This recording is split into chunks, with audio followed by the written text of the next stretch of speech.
दोस्तों, हिंदी में पूछे गए कुछ प्रश्न को हम लोग लेते हैं। और आज का जो लेक्चर होने वाला है बहुत ही इम्पोर्टेंट है।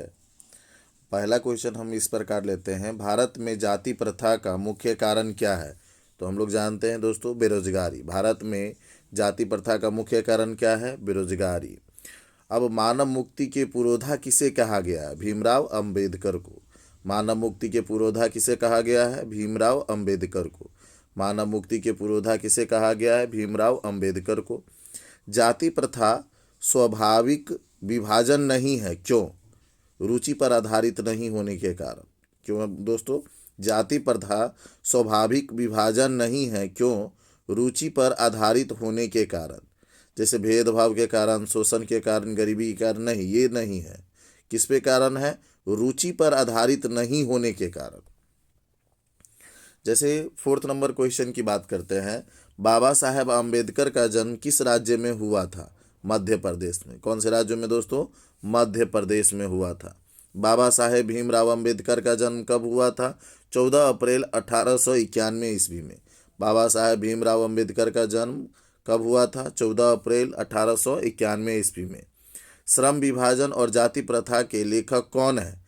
भीमराव अंबेडकर। श्रम विभाजन और जाति प्रथा के लेखक कौन है? भीमराव अंबेडकर। श्रम विभाजन और जाति प्रथा के लेखक कौन है? भीमराव अंबेडकर। आदर्श समाज स्वतंत्रता, समानता, मातृत्व पर आधारित होगा, किसने कहा था? भीमराव अंबेडकर ने। आदर्श समाज स्वतंत्रता, समानता, मातृत्व पर आधारित होगा, किसने क्या कहा था? भीमराव अंबेडकर ने। भारत में बेरोजगारी का मुख्य कारण क्या है? जाति प्रथा। भारत में बेरोजगारी का मुख्य कारण क्या है? जाति प्रथा। भारत में बेरोजगारी का मुख्य कारण क्या है? जाति प्रथा।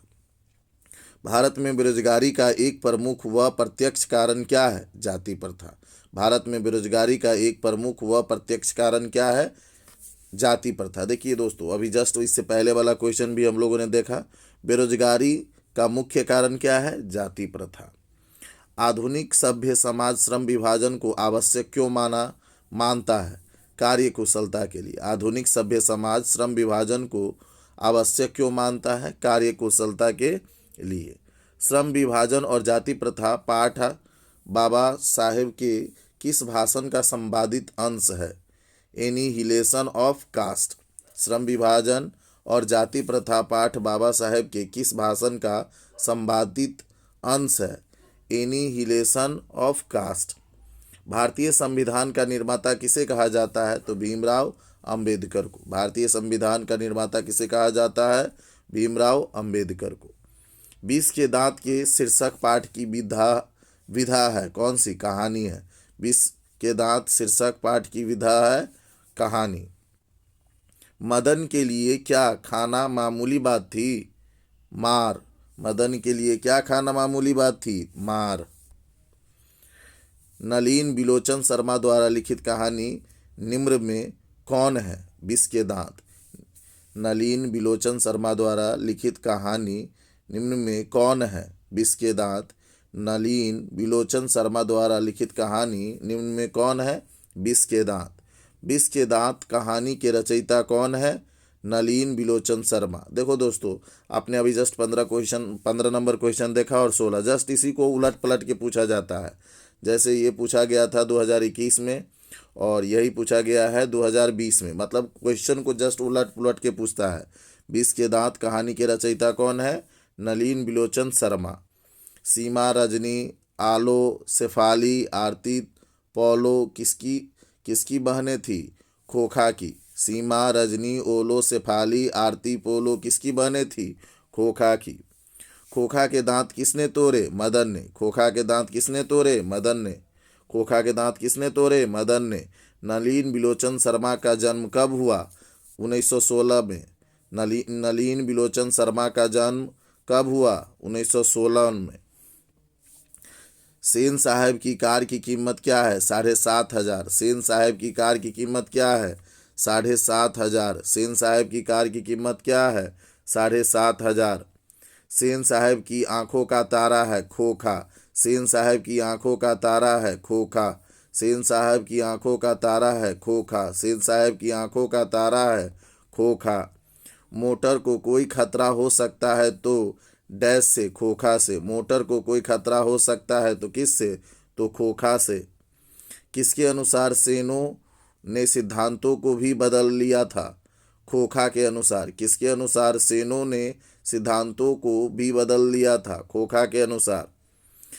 ऐसे ही लड़के आगे चलकर गुंडे, चोर, डाकू बनते हैं, यह पंक्ति कहानी के किस पात्र ने कही है, सेन साहब। ऐसे ही लड़के आगे चलकर गुंडे, चोर, डाकू बनते हैं, यह पंक्ति कहानी के किस पात्र ने कही है, सेन साहब ने। मैं तो खोखा को इंजीनियर बनाने जा रहा हूँ, यह कथन किसका है, सेन साहब का।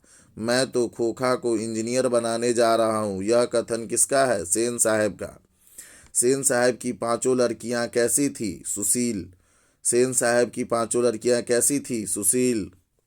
किस गवर्नर जनरल के समय 172 दारिस नामक सोने से भरा घड़ा मिला था, वारेन हेस्टिंग्स। हितोपदेश का जर्मन भाषा में अनुवाद किसने प्रकाशित करवाया, मैक्स मूलर ने। हितोपदेश का जर्मन भाषा में अनुवाद किसने प्रकाशित करवाया, मैक्स मूलर ने। निर्वंश विद्या का संबंध किससे है, मानव विज्ञान से। निर्वंश विद्या का संबंध किससे है, मानव विज्ञान से। मैक्स मूलर ने कालिदास की किस पुस्तक का जर्मन भाषा में अनुवाद किया, मेघदूत का। मैक्स मूलर ने कालिदास की किस पुस्तक का जर्मन भाषा में अनुवाद किया, मेघदूत ने। मैक्स मूलर का जन्म कब हुआ था, 1823 ईस्वी में। मैक्स मूलर का जन्म कब हुआ था, 1823 ईस्वी में। मैक्स मूलर का जन्म कब हुआ था, 1823 ईस्वी में। सर विलियम जोन्स समुद्री यात्रा करते हुए भारत कब पहुंचे थे, 1783 ईस्वी में, 1783 ईस्वी में। मैक्स मूलर के अनुसार सच्चे भारत के दर्शन कहाँ हो सकते हैं, ग्रामीण भारत में। मैक्स मूलर के अनुसार सच्चे भारत के दर्शन कहाँ हो सकते हैं, ग्रामीण भारत में। मेघदूत का जर्मन में अनुवाद किसने किया, ईश्वर पेटलीकर ने, रूसो ने, मैक्स मूलर ने, सातकोरी होता ने, मैक्स मूलर ने। भारत से हम क्या सीखे क्या है, भाषण। भारत से हम क्या सीखे क्या है, भाषण। मैक्स मूलर को वेदांतियों का भी वेदांती किसने कहा है, स्वामी विवेकानंद ने। मैक्स मूलर को वेदांतियों का भी वेदांती किसने कहा है, स्वामी विवेकानंद ने। प्लेटो और कांट थे महान दार्शनिक। प्लेटो और कांट थे महान दार्शनिक। मैक्स मूलर ने वर्ष की अवस्था में लिम्पजिंग विश्वविद्यालय में संस्कृत का अध्ययन प्रारंभ किया, 18। मैक्स मूलर ने वर्ष की अवस्था में लिम्पजिंग विश्वविद्यालय में संस्कृत का अध्ययन प्रारंभ किया था, 18 साल के। स्वामी विवेकानंद ने वेदांतियों का वेदांती किसे कहा है, मैक्स मूलर को। स्वामी विवेकानंद ने वेदांतियों का वेदांती किसे कहा है, मैक्स मूलर को। दारिस नामक सोने के सिक्के से भरा घड़ा किसे मिला था, वारेन हेस्टिंग्स। दारिस नामक सोने के सिक्कों से भरा घड़ा किसे मिला था, वारेन हेस्टिंग्स को। किसके अध्ययन क्षेत्र में भारत के कारण नवजीवन का संचार हो चुका है, नीति कथा। किसके अध्ययन क्षेत्र में भारत के कारण नवजीवन का संचार हो चुका है, नीति कथा। यूनान व रोम के संपूर्ण साहित्यों से कहीं अधिक विशाल है संस्कृत भाषा और साहित्य। यूनान व रोम के संपूर्ण साहित्य से कहीं अधिक विशाल है संस्कृत भाषा और साहित्य। हॉकर्स क्या थे, वनस्पति वैज्ञानिक। हॉकर्स क्या थे, वनस्पति वैज्ञानिक। हॉकर्स क्या थे, वनस्पति वैज्ञानिक। पुराने का मोह सब समय वांछनीय ही नहीं होता, यह पंक्ति किस शीर्षक पाठ की है, नाखून क्यों बढ़ते हैं। पुराने का मोह सब समय वांछनीय ही नहीं होता, यह पंक्ति किस शीर्षक पाठ की है, नाखून क्यों बढ़ते हैं। किस देश के लोग बड़े बड़े नख पसंद करते हैं, गौर देश के। किस देश के लोग बड़े बड़े नख पसंद करते हैं, गौर देश के अनाम दास का पोथा उपन्यास किस लेखक की कृति है? हजारी प्रसाद द्विवेदी। अनाम दास का पोथा उपन्यास किस लेखक की कृति है? हजारी प्रसाद द्विवेदी। हजारी प्रसाद द्विवेदी ने निर्लज अपराधी किसे कहा? नाखून को। हजारी प्रसाद द्विवेदी ने निर्लज अपराधी किसे कहा? नाखून को। किसने कहा था कि सब पुराने अच्छे नहीं होते, सब नए खराब ही नहीं होते? कालिदास ने। किसने कहा था कि सब पुराने अच्छे नहीं होते और सब नए खराब ही नहीं होते? कालिदास ने। दधीची की हड्डी से क्या बना था? इंद्र का वज्र। दधीची की हड्डी से क्या बना था? इंद्र का वज्र। द्विवेदी जी ने किसने पूछा था नाखून क्यों बढ़ते हैं? द्विवेदी जी से किसने पूछा था नाखून क्यों बढ़ते हैं? लड़की ने। द्विवेदी जी से किसने पूछा था नाखून क्यों बढ़ते हैं? लड़की ने। ललित निबंध है, नाखून क्यों बढ़ते हैं? ललित निबंध है, नाखून क्यों बढ़ते हैं? हजारी प्रसाद द्विवेदी द्वारा रचित पाठ है, नाखून क्यों बढ़ते हैं? हजारी प्रसाद द्विवेदी द्वारा रचित पाठ है, नाखून क्यों बढ़ते हैं? नाखून प्रतीक है। नाखून प्रतीक है। नाखून प्रतीक है पाशरी वृत्ति के। लेखक के अनुसार मनुष्य के नाखून किसके जीवंत प्रतीक है? पाशरी वृत्ति के। हजारी प्रसाद का जन्म कब हुआ? 1907 ईस्वी को। हजारी प्रसाद का जन्म कब हुआ? 1907 ईस्वी को। सहजात वृत्तियाँ किसे कहते हैं? अनजान स्मृतियों को। सहजात वृत्तियाँ किसे कहते हैं? अनजान स्मृतियों को। सहजात वृत्तियाँ किसे कहते हैं? अनजान स्मृतियों को। नाखूनों का बढ़ना किसका परिणाम है? मनुष्य की अंध सहजात वृत्ति का। नाखूनों का बढ़ना किसका परिणाम है? मनुष्य की अंध सहजात वृत्ति का। नाखूनों का बढ़ना किसका परिणाम है? मनुष्य की अंध सहजात वृत्ति का। आलोक पर्व शीर्षक निबंध संग्रह किसकी रचना है? हजारी प्रसाद द्विवेदी। आलोक पर्व शीर्षक निबंध संग्रह किसकी रचना है? हजारी प्रसाद द्विवेदी। आदमी के नाखून क्यों बढ़ते हैं? यह प्रश्न लेखक से किसने किया? छोटी लड़की ने। आदमी के नाखून क्यों बढ़ते हैं? यह प्रश्न लेखक से किसने किया? छोटी लड़की ने। सूर्य नामक पुस्तक किनकी रचना है? गुणाकर मूले। सूर्य नामक पुस्तक किसकी रचना है? गुणाकर मूले। नेवारी भाषाएं किस लिपि में लिखी जाती है? देवनागरी। नेवारी भाषाएं किस लिपि में लिखी जाती है? देवनागरी। भारतीय लिपियों की कहानी पुस्तक के रचयिता कौन है? गुणाकर मूले। भारतीय लिपियों की कहानी पुस्तक के रचयिता कौन है? गुणाकर मूले। हिंदी तथा इसकी विविध बोलियां किस लिपि में लिखी जाती है? देवनागरी। हिंदी तथा इसकी विविध बोलियां किस लिपि में लिखी जाती है? देवनागरी। नागरी लिपि के लेखक है गुणाकर मूले। नागरी लिपि के लेखक है गुणाकर मूले।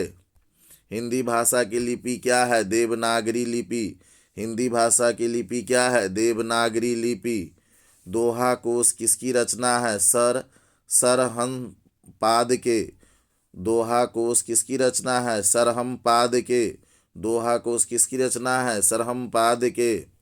रामायण की रचना किस भाषा में है? संस्कृत। रामायण की रचना किस भाषा में है? संस्कृत। नागरी लिपि शीर्षक पाठ साहित्य की कौन विधा है? निबंध। नागरी लिपि शीर्षक पाठ साहित्य की कौन विधा है? निबंध। तमिल मलयालम तेलुगु कन्नड़ भाषाएं हैं दक्षिण भारत की। तमिल मलयालम तेलुगु कन्नड़ भाषाएं हैं दक्षिण भारत की। निबंध के लेखक गुणाकर मूले। निबंध के लेखक कौन है? गुणाकर मूले। निबंध के लेखक कौन है? गुणाकर मूले। सरहपाद की कृति है दोहा को। सरहपाद की कृति है दोहा को। सरहपाद की कृति है दोहा कोश। हिंदी के आदि कवि है सरहपाद। हिंदी के आदि कवि है सरहपाद। हिंदी के आदि कवि है सरहपाद। हिंदी लिखी जाती है देवनागरी लिपि में। हिंदी लिखी जाती है देवनागरी लिपि में। 12वीं सदी के केरल के शासकों के सिक्कों पर वीर करलस्य जैसे शब्द लिपि में अंकित है। देवनागरी। 12वीं सदी के केरल के शासकों के सिक्कों पर वीर केरलस्य जैसे शब्द लिपि में अंकित है। देवनागरी। ईसा की 14वीं-15वीं सदी के विजयनगर के शासकों ने अपने लेखों की लिपि को कहा है नंदी नागरी। ईसा की 14वीं-15वीं सदी के विजयनगर के शासकों ने अपने लेखों की लिपि में को कहा है नंदी नागरी। उत्तर भारत से नागरी लिपि लेख कब से मिलने लगते हैं? 9वीं सदी। उत्तर भारत से नागरी लिपि लेख कब से मिलने लगते हैं? 9वीं सदी। नागरी लिपि के आरंभिक लेख हमें कहाँ से मिले? दक्षिणी भारत से। नागरी लिपि के आरंभिक लेख हमें कहाँ से मिले? दक्षिण भारत से। बेतमा दान पत्र किस समय का है? 1020 ईस्वी का। बेतमा दान पत्र किस समय का है? 1020 ईस्वी का।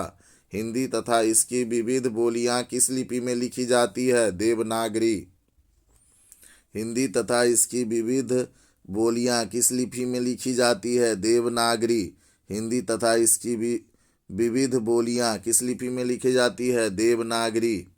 विजयनगर के शासकों के लेख किस लिपि में है? नंदी नागरी लिपि में। विजयनगर के शासकों के लेख किस लिपि में है? नंदी नागरी लिपि में। परमार शासक भोज कहाँ के रहने वाले थे? धारा नगरी के। परमार शासक भोज कहाँ के रहने वाले थे? धारा नगरी के। बहादुर शीर्षक कहानी की निर्मला कौन थी? लेखक की पत्नी। बहादुर शीर्षक कहानी की निर्मला कौन थी? लेखक की पत्नी। जिंदगी और जोक किस लेखक की रचना है? अमरकांत। जिंदगी और जोक किस लेखक की रचना है? अमरकांत। बहादुर को लेकर कौन आया था? लेखक का साला। बहादुर को लेकर कौन आया था? लेखक का साला। लेखक अमरकांत ने हाई स्कूल की शिक्षा कहाँ से प्राप्त की? बलिया से। लेखक अमरकांत ने हाई स्कूल की शिक्षा कहाँ से प्राप्त की? बलिया से। लेखक अमरकांत ने हाई स्कूल की शिक्षा कहाँ से प्राप्त की? बलिया से। बहादुर कहाँ से भागकर आया था? नेपाल से। बहादुर कहाँ से भागकर आया था? नेपाल से। बहादुर शीर्षक कहानी में किशोर कौन था? लेखक का पुत्र। बहादुर शीर्षक कहानी में किशोर कौन था? लेखक का पुत्र। बहादुर का पूरा नाम क्या है? दिल बहादुर। बहादुर का पूरा नाम क्या है? दिल बहादुर। बहादुर का पूरा नाम क्या है? दिल बहादुर। बहादुर अपने घर में क्यों भागा था? माँ की मार के कारण। बहादुर अपने घर में क्यों भागा था? मार के कारण। किसके कारण? मार के कारण। बहादुर अपने घर क्यों भागा था? माँ के मार के कारण। अमरकांत लिखित कहानी का नाम क्या है? बहादुर। अमरकांत लिखित कहानी का नाम क्या है? बहादुर। बहादुर का बाप कहाँ मारा गया था? युद्ध में। बहादुर का बाप कहाँ मारा गया था? युद्ध में। बहादुर ने मार खाकर भैंस भागी भागी किसके पास चली आई? माँ के। लेखक के रिश्तेदार ने बहादुर पर क्या आरोप लगाए? पैसे चुराने का। लेखक के रिश्तेदार ने बहादुर पर क्या आरोप लगाए? पैसे चुराने का। कहानी है बहादुर। कहानी है बहादुर। कहानी है बहादुर। कहानी है बहादुर। बहादुर कहाँ का रहने वाला था? नेपाल का। बहादुर कहाँ का रहने वाला था? नेपाल का। बहादुर पर कितने रुपये के चोरी का इल्ज़ाम था? 11 रुपया का। बहादुर पर कितने रुपये के चोरी का इल्ज़ाम था? 11 रुपया का। बहादुर लेखक के घर से अचानक क्यों चला गया? स्वयं के प्रति लेखक तथा उसके घर वालों के व्यवहार में आए परिवर्तन के कारण। बहादुर लेखक के घर से अचानक क्यों चला गया? स्वयं के प्रति लेखक तथा उसके घर वालों के व्यवहार में आए परिवर्तन के कारण। मित्र मिलन शीर्षक कहानी संग्रह किसकी रचना है? अमरकांत का। मित्र मिलन शीर्षक कहानी संग्रह किसकी रचना है? अमरकांत का। मित्र मिलन शीर्षक कहानी संग्रह किसकी रचना है? अमरकांत का। लेखक की पत्नी के रिश्तेदार किस दिन आए थे? रविवार। लेखक की पत्नी के रिश्तेदार किस दिन आए थे? रविवार। बहादुर कितने वर्ष का था? 12-13 वर्ष का। बहादुर कितने वर्ष का था? 12-13 वर्ष का। लेखक रामविलास शर्मा के गांव का क्या नाम था? ऊंचगांव सानी। ऊंचगांव सानी। ऊंचगांव सानी। भौतिकवाद का अर्थ भाग्यवाद नहीं है किस निबंध की पंक्ति है? परंपरा मूल्यांकन। किस निबंध की पंक्ति है? परंपरा मूल्यांकन। भौतिकवाद का अर्थ भाग्यवाद नहीं है किस निबंध की पंक्ति है? परंपरा का मूल्यांकन। रामविलास शर्मा का जन्म कब हुआ था? 1912 ईस्वी में। रामविलास शर्मा का जन्म कब हुआ था? 1912 ईस्वी में। परंपरा का मूल्यांकन क्या है? निबंध। परंपरा का मूल्यांकन क्या है? निबंध। परंपरा का मूल्यांकन शीर्षक पाठ साहित्य की कौन विधा है? निबंध। परंपरा का मूल्यांकन शीर्षक पाठ साहित्य की कौन विधा है? निबंध। परंपरा का ज्ञान किसके लिए आवश्यक है? जो लकीर के फकीर न होकर क्रांतिकारी साहित्य की रचना करे। परंपरा का ज्ञान किसके लिए आवश्यक है? जो लकीर के फकीर न होकर क्रांतिकारी साहित्य की रचना करे। जारशाही कहाँ थी? जारशाही कहाँ थी? रूस में। जारशाही कहाँ थी? रूस में। जारशाही कहाँ थी? रूस में। निराला की साहित्य साधना के रचनाकार है रामविलास शर्मा। निराला की साहित्य साधना के रचनाकार है रामविलास शर्मा। साहित्य के निर्माण में प्रभावशाली मनुष्यों की भूमिका है निर्णायक। साहित्य के निर्माण में प्रतिभाशाली मनुष्यों की भूमिका है निर्णायक। जातीय असीमता की दृष्टि से इतिहास का प्रवाह कैसा है? विविच्न और अविविच्न। साहित्य की परंपरा का पूर्ण ज्ञान किस व्यवस्था में संभव है? समाजवादी व्यवस्था। साहित्य की परंपरा का पूर्ण ज्ञान किस व्यवस्था में संभव है? समाजवादी व्यवस्था। लेखक रामविलास शर्मा कब से कब तक भारतीय प्रगतिशील लेखक संघ के महामंत्री रहे? 1949 ईस्वी से लेकर के 1953 ईस्वी तक। 1949 ईस्वी से लेकर के 1953 ईस्वी तक। द्वंद्वात्मक भौतिकवाद मनुष्य की चेतना को आर्थिक संबंधों से प्रभावित मानते हुए उसकी सापेक्ष स्वाधीनता स्वीकार करता है। यह पंक्ति किस शीर्षक पाठ की है? परंपरा का मूल्यांकन। परंपरा का मूल्यांकन।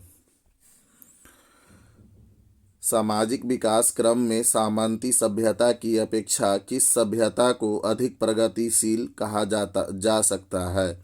पूंजीवादी सभ्यता को। सामाजिक विकास क्रम में सामंती सभ्यता की अपेक्षा किस सभ्यता को अधिक प्रगतिशील कहा जाता है? पूंजीवादी सभ्यता को। मनुष्य और परिस्थिति का संबंध है द्वंद्वात्मक। मनुष्य और परिस्थिति का संबंध है द्वंद्वात्मक। जारशाही रूप से सोवियत समाज में पढ़े जाने वाले लोकप्रिय साहित्यकार कौन हैं? तोल्स्टॉय। पंडित बिरजू महाराज किस घराने के वंशज थे? लखनऊ घराने के। पंडित बिरजू महाराज किस घराने के वंशज थे? लखनऊ घराने के। बिरजू महाराज का संबंध है न तो इनका तबला वादन से है, न संतूर वादन से है, न बांसुरी वादन से, कोई नहीं। जित जित में निरखत हूँ पाठ के लेखक है पंडित बिरजू महाराज। बिरजू महाराज को संगीत नाटक अकादमी अवार्ड कब प्राप्त हुआ? 27 साल की उम्र में। बिरजू महाराज को संगीत नाटक अकादमी अवार्ड कब प्राप्त हुआ? 27 साल की उम्र में। बिरजू महाराज को तालीम किससे मिली? बाबूजी से। बिरजू महाराज को तालीम किससे मिली? बाबूजी से। बिरजू महाराज किस शैली के नर्तक है? कथक। बिरजू महाराज किस शैली के नर्तक है? कथक। बिरजू महाराज के चाचा का नाम क्या था? शंभू महाराज। बिरजू महाराज के चाचा का नाम क्या था? शंभू महाराज। बिरजू महाराज की ख्याति किस रूप में है? नर्तक के रूप में। बिरजू महाराज की ख्याति किस रूप में है? नर्तक के रूप में। जित जित में निरखत हूँ, पाठ साहित्य की विधा है। साक्षात्कार। शंभू महाराज बिरजू महाराज के कौन थे? चाचा। शंभू महाराज बिरजू महाराज के कौन थे? चाचा। हलकारे का अर्थ होता है संदेशवाहक। हलकारे का अर्थ होता है संदेशवाहक। पंडित बिरजू महाराज का जन्म 1938 ईस्वी में हुआ था। पंडित बिरजू महाराज का जन्म 1938 ईस्वी में हुआ था। पंडित बिरजू महाराज हो गया साल के थे तभी उसके पिता का देहावसान हो गया। 9.5 साल के। बिरजू महाराज खुद को किसका शागिर्द मानते थे? मामा का। बिरजू महाराज खुद को किसका शागिर्द मानते थे? मामा का। बिरजू महाराज का संबंध है कथक नृत्य से। जब पंडित बिरजू महाराज को संगीत नाटक अकादमी अवार्ड मिला तब उनकी उम्र क्या थी? 27 वर्ष। पंडित बिरजू महाराज लखनऊ घराने की किस पीढ़ी के कलाकार थे? 7वीं पीढ़ी के। पंडित बिरजू महाराज लखनऊ घराने की किस पीढ़ी के कलाकार थे? 7वीं पीढ़ी के। नेपाल में बिरजू महाराज के एक रिश्तेदार थे जिसका नाम झुमकालाल थे। नेपाल में बिरजू महाराज के एक रिश्तेदार थे जिसका नाम झुमकालाल था। पंडित बिरजू महाराज का संबंध नृत्य की किस शैली से है? कथक। पंडित बिरजू महाराज का संबंध नृत्य की किस शैली से है? कथक। पंडित बिरजू महाराज का संबंध नृत्य की किस शैली से है? कथक। जब दिल्ली में हिंदू मुस्लिम दंगे होने लगे तो डर के मारे बिरजू महाराज और उनकी अम्मा कहाँ चले गए? लखनऊ। जब दिल्ली में हिंदू मुस्लिम दंगे होने लगे तो डर के मारे बिरजू महाराज और उनकी अम्मा कहाँ चले गए? लखनऊ। लेखक आविन्यो क्या साथ लेकर गए थे? पुस्तक, टाइपराइटर और रेप्स। लेखक आविन्यो क्या साथ लेकर गए थे? पुस्तक, टाइपराइटर और रेप्स। ला शत्रुज क्या था? ईसाई मठ। ला शत्रुज क्या था? ईसाई मठ। पिकासो की विख्यात कृति का नाम है मादामोजेल द आविन्यो। पिकासो की विख्यात कृति का नाम है मादामोजेल द आविन्यो। अशोक वाजपेयी का जन्म कब हुआ था? 16 जनवरी 1941 ईस्वी। अशोक वाजपेयी का जन्म कब हुआ था? 16 जनवरी 1941 ईस्वी को। अशोक वाजपेयी का जन्म कब हुआ था? 16 जनवरी 1941 ईस्वी को। विलनपव क्या है? एक छोटा सा गांव। विलनप क्या है? एक छोटा सा गांव। आविन्यो किस नदी पर स्थित है? रोन नदी पर। आविन्यो किस नदी पर स्थित है? रोन नदी पर। रोन नदी के किनारे बसे शहर का नाम है आविन्यो। रोन नदी के किनारे बसे शहर का नाम है आविन्यो। प्रत्येक वर्ष आविन्यो में कैसा समारोह आयोजित होता है? रंग समारोह। प्रत्येक वर्ष आविन्यो में कैसा समारोह आयोजित होता है? रंग समारोह। फ्रांस का प्रमुख कला केंद्र रहा आविन्यो। फ्रांस का प्रमुख कला केंद्र रहा आविन्यो। आविन्यो किस देश में है? फ्रांस। आविन्यो किस देश में है? फ्रांस। कविता नहीं है आविन्यो। कविता नहीं है आविन्यो। आविन्यो में 19 दिनों के प्रवास के दौरान लेखक ने कितने गद्य की रचना की? 27। आविन्यो में 19 दिनों के प्रवास के दौरान लेखक ने कितने गद्य की रचना की? 27। ल मादामोजेल द आविन्यो किसकी कृति है? पिकासो। ल मादामोजेल द आविन्यो किसकी कृति है? पिकासो। ला शत्रुज का धार्मिक उपयोग कब से कब तक होता रहा?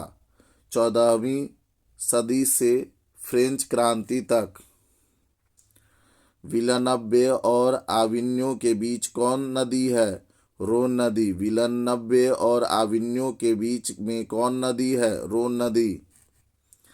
आविन्यो क्या है? ईसाई मठ। आविन्यो क्या है? ईसाई मठ।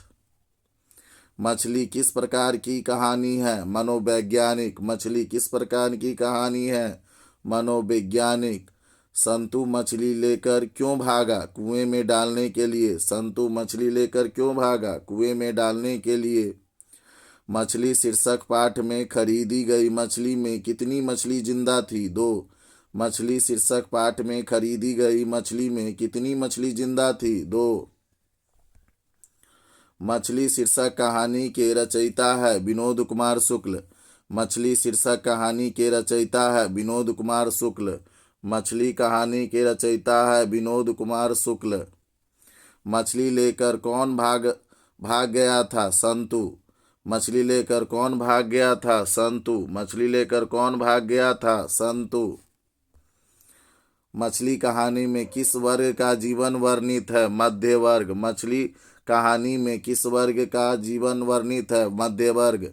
मछली शीर्षक कहानी में दीदी के प्रेमी का क्या नाम था? संतु। मछली शीर्षक के कहानी में दीदी के प्रेमी का क्या नाम था? संतु। मछली के लिए मसाला कौन पीस रही थी? माँ। मछली के लिए मसाला कौन पीस रही थी? माँ। विनोद कुमार शुक्ल किस कृषि विश्वविद्यालय में एसोसिएट प्रोफेसर थे? इंदिरा गांधी। विनोद कुमार शुक्ल के किस कृषि विश्वविद्यालय में एसोसिएट प्रोफेसर थे? इंदिरा गांधी। लेखक को मछली खाने से किसने मना किया? माँ ने। लेखक को मछली खाने से किसने मना किया? माँ ने। लेखक के घर में मछली पिता खाता था। लेखक के घर में मछली पिता खाता था। लेखक के घर में मछली कौन खाता था? पिता। लेखक अपने पिता से क्या मांगना चाहता था? मछली। लेखक अपने पिता से क्या मांगना चाहता था? मछली। लेखक के पिता ने कितनी मछलियाँ खरीदी? 3। लेखक के पिता ने कितनी मछलियाँ खरीदी? 3। पेड़ पर कमरा किसकी रचना है? विनोद कुमार शुक्ल का। पेड़ पर कमरा किसकी रचना है? विनोद कुमार शुक्ल का। मछली कहानी में किस वर्ग का चित्रण है? निम्न वर्गीय परिवार। निम्न वर्गीय परिवार। विनोद कुमार शुक्ल का जन्म कब हुआ? 1 जनवरी 1937 ईस्वी को। विनोद कुमार शुक्ल का जन्म कब हुआ? 1 जनवरी 1937 को। मछली छीनने की कोशिश कौन कर रहा था? मग्गू। मछली छीनने का कोशिश कौन कर रहा था? मग्गू। मछली शीर्षक कहानी में मछली और गोश्त कौन खाता था? पिताजी। मछली शीर्षक कहानी में मछली और गोश्त कौन खाता था? पिताजी। मछली शीर्षक कहानी किस कहानी संकलन से ली गई है? महाविद्यालय से। मछली शीर्षक कहानी किस कहानी संकलन से ली गई है? मछली शीर्षक कहानी किस कहानी संकलन से ली गई है? महाविद्यालय। संतु भीगने से बचने के लिए कहाँ खड़ा हो गया? मकान के नीचे। अमीरुद्दीन नाम किसका था? बिस्मिल्लाह खां। अमीरुद्दीन किसका नाम था? बिस्मिल्लाह खां। रसलून बाई थी गायिका। रसलून बाई थी गायिका। रसलून बाई थी गायिका। बिस्मिल्लाह खां के बचपन का नाम? कमरुद्दीन। बिस्मिल्लाह खां के बचपन का नाम? कमरुद्दीन। बिस्मिल्लाह खां की शहनाई के साथ किस मुस्लिम पर्व का नाम जुड़ा है? मुहर्रम। बिस्मिल्लाह खां की शहनाई के साथ किस मुस्लिम पर्व का नाम है? मुहर्रम। काशी किसकी पाठशाला है? संस्कृत की। काशी किसकी पाठशाला है? संस्कृत की। नौबत खाने में इबादत पाठ के केंद्र में है? बिस्मिल्लाह खां। नौबत खाने में इबादत पाठ के केंद्र में है? बिस्मिल्लाह खां। कविता नहीं नौबत खाने में इबादत, कविता नहीं, इबादत को नौबत खाने में इबादत। इबादत का अर्थ है उपासना, इबादत का अर्थ है उपासना। सुशीर बाधों में शाह की उपाधि प्राप्त है, शहनाई को। सुशीर बाधों में शाह की उपाधि प्राप्त है, शहनाई को। सुशीर बाधों में शाह की उपाधि प्राप्त है, शहनाई को। बिस्मिल्लाह खां का संबंध है शहनाई से, बिस्मिल्लाह खां का संबंध है शहनाई से। नौबत खाने में इबादत साहित्य की कौन सी विद्या है? व्यक्ति चित्र। नौबत खाने में इबादत साहित्य की कौन सी विद्या है? व्यक्ति चित्र। ड्योढ़ी पर आलाप शीर्षक काव्य संग्रह किसकी रचना है? यतीन्द्र मिश्र का। ड्योढ़ी पर आलोप शीर्षक काव्य संग्रह किसकी रचना है? यतीन्द्र मिश्र का। अरब देश में फूंक कर बजाए जाने वाले वाद्य यंत्र जिसमें नारी यानी रीढ़ होती है को क्या कहते हैं? नय। क्या कहते हैं? नय।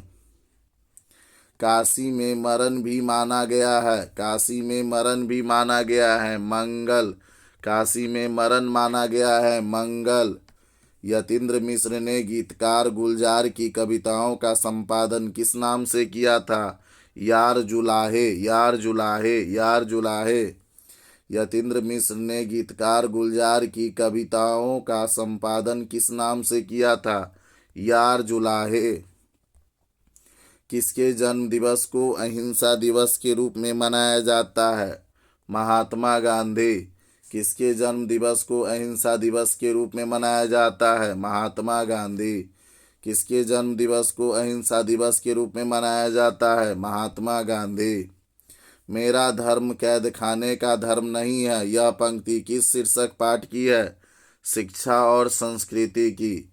मेरा धर्म कैद खाने का धर्म नहीं है, यह पंक्ति किस शीर्षक पाठ की है? शिक्षा और संस्कृति की। महात्मा गांधी के पिता का नाम क्या था? करमचंद गांधी। महात्मा गांधी के पिता का नाम क्या था? करमचंद गांधी। शिक्षा और संस्कृति किसकी रचना है? महात्मा गांधी। शिक्षा और संस्कृति किसकी रचना है? महात्मा गांधी। आध्यात्मिक शिक्षा से गांधी जी का क्या तात्पर्य है? हृदय की शिक्षा। आध्यात्मिक शिक्षा से गांधी जी का क्या तात्पर्य है? हृदय की शिक्षा। आध्यात्मिक शिक्षा से गांधी जी का क्या तात्पर्य है? हृदय की शिक्षा। दक्षिण अफ्रीका से गांधी जी भारत कब लौटे? 1915 ईस्वी में। दक्षिण अफ्रीका से गांधी जी भारत कब लौटे? 1915 ईस्वी में। दक्षिण अफ्रीका से गांधी जी भारत कब लौटे? 1915 ईस्वी में।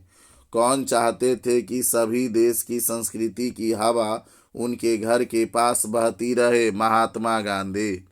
कौन चाहते थे कि सभी देश की संस्कृति की हवा उनके घर के पास बहती रहे? तो महात्मा गांधी। शेक्सपियर किस भाषा के कवि है? अंग्रेजी। शेक्सपियर किस भाषा के कवि है? अंग्रेजी। गांधी जी का दक्षिण अफ्रीका प्रवास कब से कब तक रहा? 1893 ईस्वी से लेकर 1914 ईस्वी तक। महात्मा गांधी के अनुसार उदात्त व बढ़िया शिक्षा क्या है? अहिंसक प्रतिरोध। महात्मा गांधी के अनुसार उदात्त व बढ़िया शिक्षा क्या है? अहिंसक प्रतिरोध। गांधी की स्मृति में पूरा राष्ट्र किस तारीख को उनकी जयंती मनाते हैं? 2 अक्टूबर। गांधी जी की स्मृति में पूरा राष्ट्र किस तारीख को उनकी जयंती मनाता है? 2 अक्टूबर प्रतिवर्ष। मेरा ख्याल है कि अगर व्यक्ति का चरित्र निर्माण करने में हम सफल हो जाएंगे तो समाज अपना काम अपने आप संभाल लेगा। यह किसका विचार था? महात्मा गांधी का। आशा दीवार किस कवि की रचना है? गुरु नानक। आशा दीवार किस कवि की रचना है? गुरु नानक। गुरु नानक पंजाबी के अलावे और किस भाषा के कविताएं लिखे? हिंदी। गुरु नानक पंजाबी के अलावे और किस भाषा में कविताएं लिखे? हिंदी। किसके बिना प्राणी को मुक्ति नहीं मिलती? गुरु ज्ञान के बिना। किसके बिना प्राणी को मुक्ति नहीं मिलती? गुरु ज्ञान के बिना। गुरु नानक किस मार्ग के कवि थे? निर्गुण भक्ति मार्ग के। गुरु नानक किस मार्ग के कवि है? गुरु निर्गुण भक्ति मार्ग के। गुरु नानक ने किस धर्म का प्रवर्तन किया? सिख धर्म का। गुरु नानक ने किस धर्म का प्रवर्तन किया? सिख धर्म का। गुरु नानक ने किस धर्म का परिवर्तन किया? सिख धर्म का। गुरु नानक की पत्नी का नाम क्या था? सुलक्ष्मी। गुरु नानक की पत्नी का नाम क्या था? सुलक्ष्मी। गुरु नानक किस भक्ति धारा के कवि है? निर्गुण भक्ति धारा। गुरु नानक किस भक्ति धारा के कवि है? निर्गुण भक्ति धारा। गुरु नानक का जन्म लाहौर के किस ग्राम में हुआ था? तलवंडी। गुरु नानक का जन्म लाहौर के किस ग्राम में हुआ था? तलवंडी। राम नाम बिनु बिरथे जगी जन्मा, यह पंक्ति किसकी है? गुरु नानक की। राम नाम बिनु बिरथे जगी जन्मा, यह पंक्ति किसकी है? गुरु नानक की। रहीरास किसकी रचना है? गुरु नानक की। रहीरास किसकी रचना है? गुरु नानक की।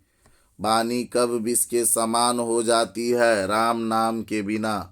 बानी कब विष के समान हो जाती है? राम नाम के बिना। गुरु नानक की रचनाओं का संग्रह किसने किया? गुरु अर्जुन देव ने। गुरु नानक की रचनाओं का संग्रह किसने किया? गुरु अर्जुन देव ने। नानन काना साहब अब कहाँ है? पाकिस्तान में। नानन काना साहब अब कहाँ है? पाकिस्तान में। संप्रदाय मुक्त कृष्ण भक्त कवि कौन थे? रस खान। संप्रदाय मुक्त कृष्ण भक्त कवि कौन थे? रस खान। रस खान का रचना काल था जहांगीर का शासन काल। रस खान का रचना काल था जहांगीर का शासन काल। सवैया एवं छंद के सिद्ध कवि थे कौन? रस खान। सवैया एवं छंद के सिद्ध कवि थे कौन? रस खान। प्रे अयनी श्री राधिका शीर्षक कविता में कवि ने माली मालिन किसे कहा? राधा कृष्ण को। प्रे आयनी श्री राधिका शीर्षक कविता में कवि ने माली मालिन किसे कहा? राधा कृष्ण को। इस मुसलमान हरिजन पे कोटिन हिंदू वारिये किसने कहा था? रस खान ने। किसने कहा था? रस खान ने। रस खान की कृति है प्रेम वाटिका। रस खान की कृति है प्रेम वाटिका। रस खान की कृति है प्रेम वाटिका। रस खान दिल्ली से कहाँ चले गए? ब्रजभूमि। रस खान दिल्ली से कहाँ चले गए? ब्रजभूमि। रस खान किस विषय से सिद्ध थे? सवैया छंद। रस खान किस विषय से सिद्ध थे? सवैया छंद। सुजान रस खान किनकी रचना है? रस खान। सुजान रस खान किसकी रचना है? सुजान खान। रस खान किनकी रचना है? रस खान। सुजान रस खान किसकी रचना है? रस खान की। कवि रस खान किस राजवंश में उत्पन्न हुए? पठान राजवंश में। कवि रस खान किस राजवंश में उत्पन्न हुए? पठान राजवंश में।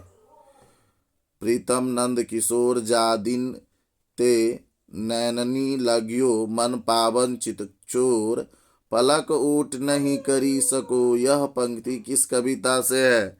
प्रेम ऐनी श्री राधिका। प्रेम ऐनी श्री राधिका। कवि रस खान किसके परम भक्त है? कवि रस खान किसके परम भक्त है? कृष्ण के। कवि रस खान किसके परम भक्त है? कवि रस खान किसके परम भक्त है? कृष्ण के। प्रेम अनि श्री राधिका शीर्षक छंद किस ग्रंथ से संकलित है रसखान रचनावली से। किससे? रसखान रचनावली से। वियोग में सच्चा प्रेमी जो वेदना सहता है, उसके चित्त में जो विभिन्न तरंगे उठती है का चित्रण किया घनानंद ने। किसने? घनानंद ने। वियोग में सच्चा प्रेमी जो वेदना सहता है, उसके चित्त में जो विभिन्न तरंगे उठती है का चित्रण घनानंद ने किया। घनानंद किस भाषा के कवि थे? ब्रज भाषा के। घनानंद किस भाषा के कवि थे? ब्रज भाषा के। घनानंद किस भाषा के कवि थे? ब्रज भाषा के। सुजान सागर किनकी रचना है? सुजान सागर किसकी रचना है? घनानंद की। सुजान सागर किसकी रचना है? घनानंद की। अति सुधो स्नेह को मार्ग है चंद के रचनाकार है घनानंद। नादिर शाह ने किस कवि का वध किया था? घनानंद का। घनानंद किनके सैनिकों द्वारा मारे गए थे? नादिर शाह के सैनिकों के द्वारा मारा गया था। मोहम्मद आसवनीही ले बरसो कौन कहते हैं? घनानंद। आंसू वनीही ले बरसो कौन कहते हैं? घनानंद। घनानंद कवि है रीति मुक्त के। घनानंद कवि है किनके? रीति मुक्त के। घनानंद कवि है रीति मुक्त के। अति सुधो स्नेह को मार्ग है जहाँ नेकू सयानप बांक नहीं। यह पंक्ति किस कवि की है? घनानंद की। किस कवि की है? घनानंद की। कवि ने पर्जन्य किसे कहा है? बादल। कवि ने पर्जन्य किसे कहा है? बादल। घनानंद रचित अत्यंत प्रसिद्ध क्या है? सवैया और धनाक्षरी। विरहली किनकी रचना है? घनानंद का। विरहली किसकी रचना है? घनानंद का। प्रेम घनन किस युग के प्रमुख कवि थे? भारतेंदु युग के। किस युग के? भारतेंदु युग के। जीर्ण जनपद किस कवि की रचना है? बद्री नारायण चौधरी प्रेमघन की। भारत सौभाग्य किनका प्रसिद्ध नाटक है? प्रेमघन का। कवि प्रेमधन के अनुसार कौन सी विद्या पढ़कर लोगों की बुद्धि विदेशी हो गई? विदेशी विद्या। कवि प्रेमघन के अनुसार कौन सी विद्या पढ़कर लोगों की बुद्धि विदेशी होगी? विदेशी विद्या। स्वदेशी कविता संकलित है प्रेमघन सर्वस्व से। प्रेमघन सर्वस्व से। हिंदुस्तानी नाम सुनी अब ये सकुचित लजात पंक्ति किस कविता से उद्धृत है? स्वदेशी। किससे है? स्वदेशी। स्वदेशी शीर्षक पाठ की रचनाकार है प्रेमघन। कौन? प्रेमघन। परदेश की विद्या पढ़ने का क्या परिणाम है? सबकी बुद्धि विदेशी हो गई। सबकी बुद्धि विदेशी हो गई। प्रेमघन अपना आदर्श किसे मानते थे? भारतेंदु हरिश्चंद्र को। भारतेंदु हरिश्चंद्र को। बद्री नारायण चौधरी प्रेमघन की रचनाएं किस नाम से संग्रहित है? प्रेमघन सर्वस्व। प्रेमघन सर्वस्व। प्रयाग रामागमन शीर्षक नाटक किसकी रचना है? बद्री नारायण प्रेमघन का। हिंदुस्तानी नाम सुनी अब ये सकुच लजात, भारतीय सब वस्तु ही सोये हाय घिनात, यह पंक्ति किस कविता से है? स्वदेशी। प्रेमघन जी किस युग के महत्वपूर्ण कवि थे? भारतेंदु युग के। प्रेमघन जी किस युग के महत्वपूर्ण कवि थे? भारतेंदु युग के। सुमित्रा नंदन पंत का जन्म कब हुआ था? 1900 ईस्वी में। सुमित्रानंद पंत का जन्म कब हुआ था? 1900 ईस्वी में। सुमित्रानंदन पंत के अनुसार भारत माता किसकी मूर्ति है? उदास माटी की। सुमित्रानंदन पंत के अनुसार भारत माता किसकी मूर्ति है? उदास माटी की। सफल आज उसका तप संयम, पीला अहिंसा संतन्य शुद्धोत्तम प्रस्तुति पंक्ति किस कविता की है? भारत माता की। भारत माता की।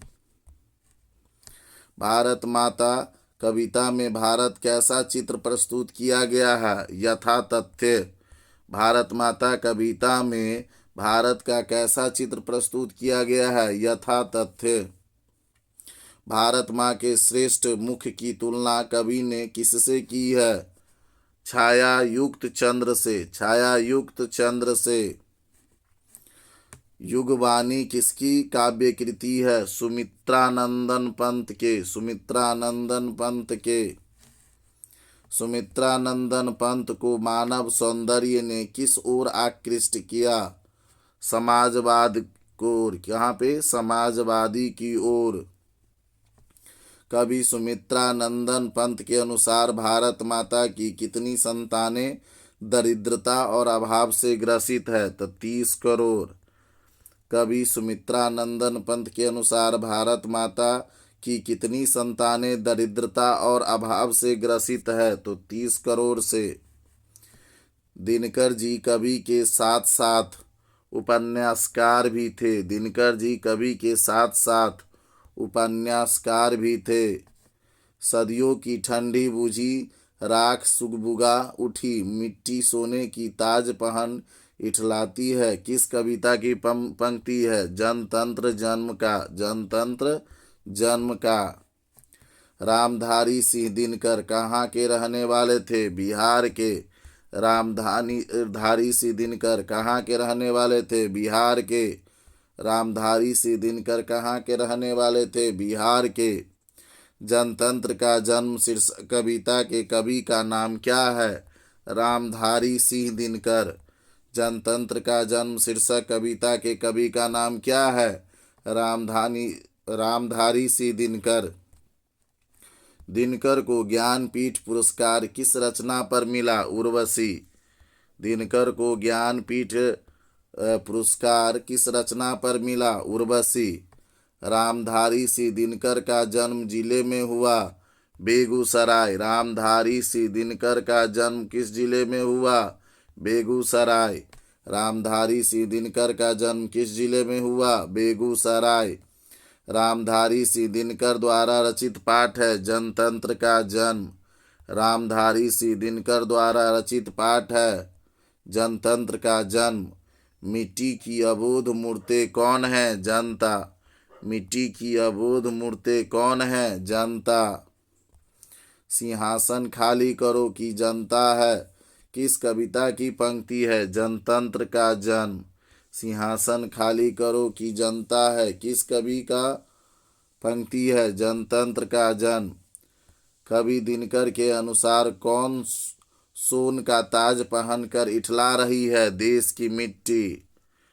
कवि दिनकर के अनुसार कौन सोन का ताज पहनकर इठला रही है? देश की मिट्टी। दिनकर के काव्य का मूल स्वर क्या है? ऊज एवं राष्ट्रीय चेतना। ऊज एवं राष्ट्रीय चेतना। ऊज एवं राष्ट्रीय चेतना। कवि दिनकर किसके लिए सिंहासन खाली करने की बात करते हैं? जनता के लिए। कवि दिनकर किसके लिए सिंहासन खाली करने की बात करते हैं? जनता के लिए। उगते हुए सूरज का देश किसे कहा जाता है? जापान को। उगते हुए सूरज का देश किसे कहा जाता है? जापान को। नदी के द्वीप किस कवि की रचना है? सच्चिदानंद, हीरानंद, वात्स्यायन, यज्ञ। हिरोशिमा किस देश में है? जापान में। हिरोशिमा किस देश में है? जापान में है। और यहीं पे अमेरिका द्वारा बम फेंका गया था, पहला परमाणु जो भी आक्रमण हुआ था। तार सप्तक के संपादक थे प्रयोगवादी कवि कौन थे? आज्ञे। कौन से कवि थे? आज्ञे। दुर्दांत मानवीय विभीषिका का चित्रण करने वाली कविता है हिरोशिमा। कौन है? हिरोशिमा। हिंदी कविता में प्रयोगवाद का सूत्रपात किया आज्ञे ने। किसने? आज्ञे ने। द्वितीय विश्व युद्ध में परमाणु बम पर गिराया गया। कहाँ? जापान। आज्ञे का पूरा नाम क्या है? सच्चिदानंद हीरानंद वात्स्यायन यज्ञ। आज्ञे का जन्म कब हुआ? 1911 में। आज्ञे का जन्म कब हुआ? 1911 में। हिरोशिमा कविता किसका चित्रण करती है? आधुनिक सभ्यता की दुर्दांत मानवीय विभीषिका का। सच्चिदानंद हीरानंद वात्स्यायन यज्ञ के पिता का नाम क्या नाम था? डॉक्टर हीरानंद शास्त्री। डॉक्टर हीरानंद शास्त्री। धूप बरसी पर अंतरिक्ष में नहीं फटी, मिट्टी से। कहाँ से? मिट्टी से। धूप बरसी पर अंतरिक्ष में नहीं फटी, मिट्टी से। शेखरः एक जीवनी उपन्यास किसकी रचना है? सच्चिदानंद हीरानंद वात्स्यायन यज्ञ। एक वृक्ष की हत्या शीर्षक कविता में वृक्ष की सूखी डाली किसकी तरह थी? राइफल की तरह। किसकी तरह थी? राइफल की तरह। एक वृक्ष की हत्या किस कविता संग्रह से संकलित है? इन दिनों से। इन दिनों से। इन दिनों से। कुमार नारायण कवि है नगर संवेदना के। नगर संवेदना के। दूर से ही ललकारता कौन है? एक वृक्ष की हत्या। दूर से ही ललकारता कौन है? मैं जवाब देता दोस्त। पंक्ति किस पाठ से है? एक वृक्ष की हत्या। दूर से ही ललकारता कौन है? मैं जवाब देता दोस्त। पंक्ति किस पाठ से है? एक वृक्ष की हत्या। एक वृक्ष की हत्या कविता में कवि शहर को किससे बचाने की बात करता है? नादिरों से। किससे बचाने की बात करता है? नादिरों से। चक्रव्यूह किनकी रचना है? कुमार नारायण की। चक्रव्यूह किनकी रचना है? कुमार नारायण की। हमारी नींद शीर्षक कविता में नींद किसका प्रतीक है? आलस का। किसका? आलस का। हमारी नींद कविता कहाँ से ली गई है? दुष्चक्र में सन्नाटा। दुष्चक्र में सन्नाटा। वीरेन डंगवाल को किस कृति के लिए साहित्य अकादमी पुरस्कार मिला? दुष्चक्र में सन्नाटा। दुष्चक्र में सन्नाटा। गरीब बस्तियों में क्या हुआ? धमाके से देवी जागरण। धमाके से देवी जागरण। कवि वीरेन डंगवाल के अनुसार जीवन में महत्वपूर्ण क्या है? संघर्ष। क्या है? संघर्ष। अक्षर कविता में किस मनोविज्ञान का आधार लिया गया है? बाल मनोविज्ञान का। अक्षर कविता में किस मनोविज्ञान का आधार लिया गया है? बाल मनोविज्ञान का। कवियत्री अनामिका के अनुसार चौखटे में क्या नहीं अटकता? क। क्या नहीं अटता? क। कवियत्री अनामिका का जन्म कब हुआ? 1961 में। कवियत्री अनामिका का जन्म कब हुआ? 1961 में। सृष्टि की विकास कथा का प्रथमाक्षर क्या है? विफलता पर छलके आंसू। विफलता पर छलके आंसू। कवियत्री अनामिका के पिता का क्या नाम था? श्यामानंदन किशोर। क्या नाम था? श्यामानंदन किशोर। घरे सा लुढ़कता हुआ उसका घ किस पर आकर थम जाता है? र। किस पर थम जाता है? र। बीजाक्षर शीर्षक काव्य संकलन किसकी रचना है? अनामिका। बीजाक्षर शीर्षक काव्य संकलन किसकी रचना है? अनामिका। लौट कर आऊँगा। फिर पाठ के कवि कहाँ लौटने की बात करते हैं? बंगाल में। लौट कर आऊँगा फिर पाठ के कवि कहाँ लौटने की बात करते हैं? बंगाल में। जीवनानंद दास की किस कविता को प्रसिद्ध आलोचकों द्वारा जीवनानंद दास की किस कविता को प्रबुद्ध आलोचकों द्वारा रविंद्रोत्तर युग की सर्वश्रेष्ठतम प्रेम कविता की संज्ञा दी गई? वनलता सेन। किसके द्वारा? वनलता सेन। लौट कर आऊँगा फिर कविता किस कवि द्वारा भाषांतरित की गई? प्रयाग शुक्ल। किसके द्वारा? प्रयाग शुक्ल।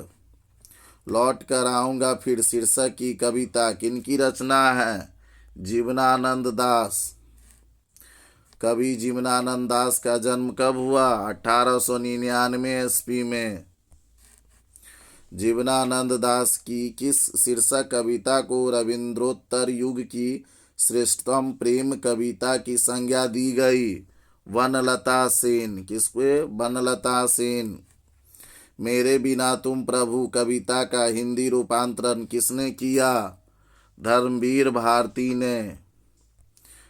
रेनर मारिया रिल्के किस भाषा के कवि है? जर्मन। रेनर मारिया रिल्के किस भाषा के कवि है? जर्मन। मेरे बिना तुम प्रभु पाठ के लेखक है? Rainer Maria Rilke. मेरे बिना तुम प्रभु पाठ के लेखक है? Rainer Maria Rilke. दूर चट्टानों की ठंडी गोद में किस कवि की पंक्ति है? Rainer Maria Rilke. Rainer Maria Rilke. मेरे बिना तुम प्रभु किस भाषा में अनुवादित है? जर्मन। मेरे बिना तुम प्रभु किस भाषा के से अनुवादित है? जर्मन। रेनर मारिया रिल्के की काव्य शैली है गीतात्मक। रेनर मारिया रिल्के की काव्य शैली है गीतात्मक। कवि रेनर मारिया रिल्के किनके चरणों में छाले पर जाने की बात करती हैं? नारी के। मेरे बिना तुम प्रभु शीर्षक कविता किस हिंदी कवि द्वारा भाषांतरित किया गया है? धर्मवीर भारती द्वारा। किसके द्वारा? धर्मवीर भारती द्वारा। रेनर मारिया रिल्के का जन्म कहाँ हुआ था? ऑस्ट्रेलिया। कहाँ हुआ था? ऑस्ट्रिया। मेरे बिना तुम प्रभु शीर्षक कविता किस भाव की है? भक्ति। किस भाव की है? भक्ति। और इसी के साथ आपका जो है हिंदी कंप्लीट होता है। और इसी के साथ हम लोग इस चैनल को आप लोग सब्सक्राइब कर दीजिए। सभी सब्जेक्ट का ऑब्जेक्टिव क्वेश्चन इस पे मिल जाएगा। Thank you everyone.